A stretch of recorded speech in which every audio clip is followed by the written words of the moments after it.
dalka Zimbabwe waxaa ka taagan xiisad ka dhalatay dil loo geystay mid kamid ah libaaxyada duurjoogta ah ee caanka ka ah dalkaasi. libaaxan oo lagu magacaabi jiray Silsil ayaa waxaa dilay nin Mareykan balse laba qof oo caawiyay ayaa maxkamad la soo taagay. Caasha Cuud ayaa warbixintan kooban inoo haysa.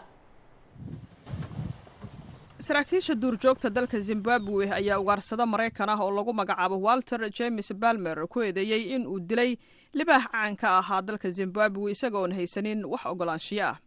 James Walter ayaa qirtay in uu dilay libaaxaasi kowdii bishan una haystay in ugaarsigu uu sharci ka yahay Zimbabwe kaas oo hadda ka soo tagay dalka Zimbabwe.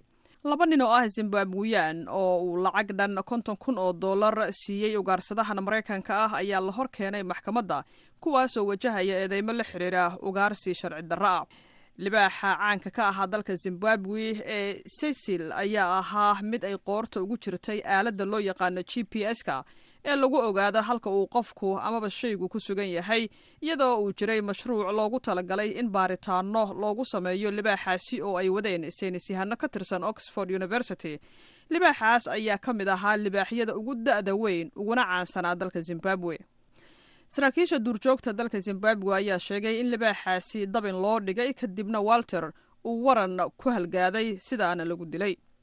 dowladda Zimbabwe ayaa ku eedeynaysa in falkaasi uu ahaa mid sharci darro ah balse ugaarsada Walter James Balmer waxa uu weli taagan yahay in falkaasi uu ahaa mid sharciya.